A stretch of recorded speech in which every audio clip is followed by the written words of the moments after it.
You took me backstage at Chance the Rapper's Like first acid rap Yeah, the first theater concert. Was that in Chicago or I think here? it was in L.A. Yeah. Yeah, we talked on the tour bus, and I remember we were at the front of the house, and we saw the line around the block, and we're like, yo, Chance is really, he's going to be somebody. And then you took me again to like a college show he did. Yeah. Was that the first artist who you worked with on tour?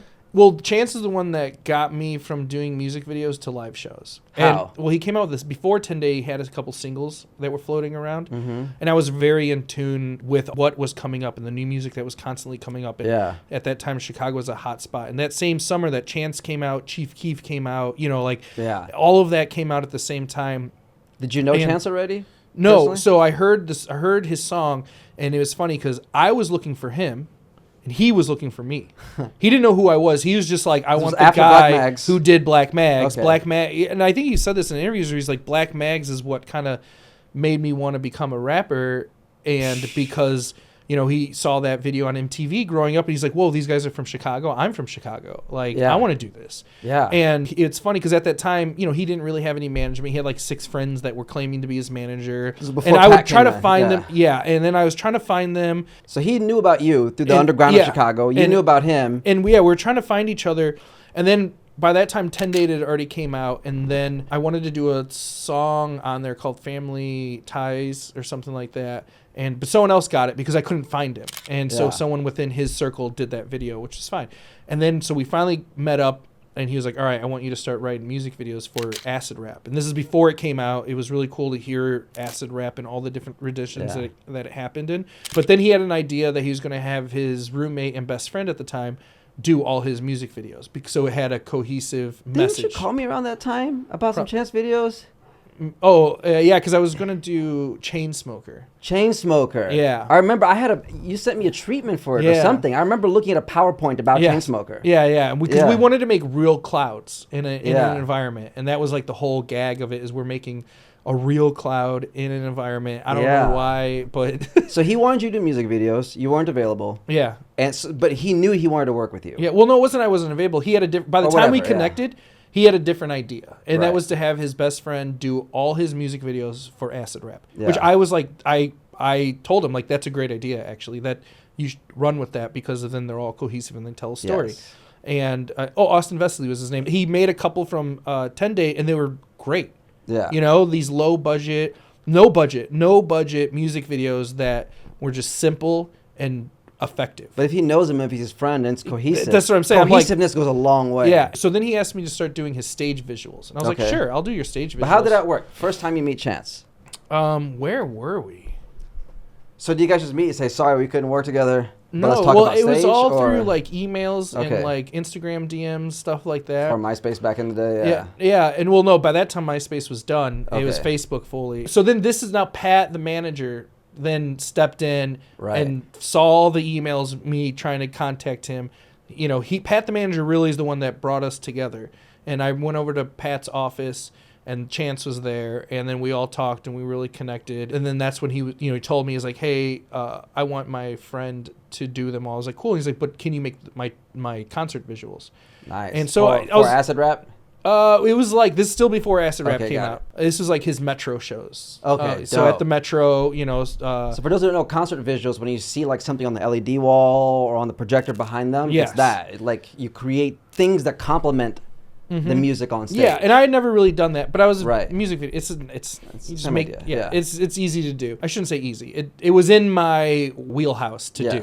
Yes. And so I started doing that, and then when he got big enough to do his first tour for Acid Rap, they called me and said, hey, do you want to go on tour with us to do the visuals? And I said, sure. Yeah. Chance called me up and asked me. I was like, yeah, no problem. And then Pat calls me right after that and goes, hey, Joe, if you want to come on tour, you have to learn how to run the lights. You have to stage design, and you need to be able to take it down and put it back up every day.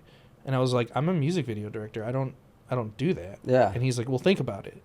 And I was like, well, I want to go on tour. That sounds like a lot of Yeah. fun.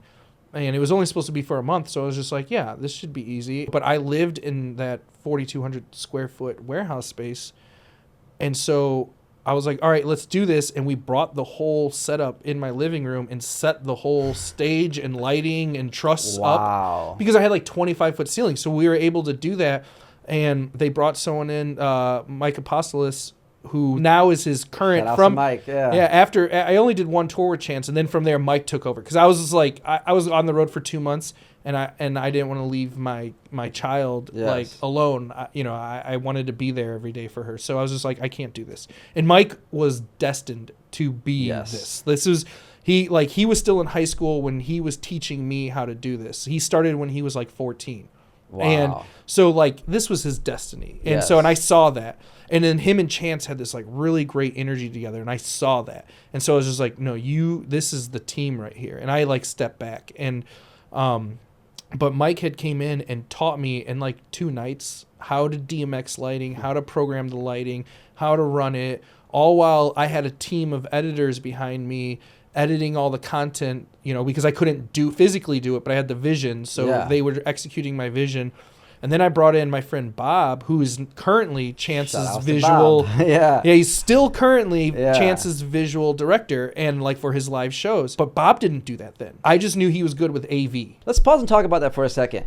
What I'm hearing you say is you have an opportunity where they're saying, I want you to do a job that you don't even know how to do. Figure it out. Yeah. And then say yes. This has been my whole career. Yes. Literally my whole career is I just was like, I think I could figure that out. Not to jump ahead, but when I moved to LA after all the Chance stuff, when I moved to LA, I was with you, working with you, and this was after the first Build a Beast event. Yeah, well, you got something here in your nose too, by the way. Oh, probably some sweat. Yeah, you're good. It's hot in here, guys.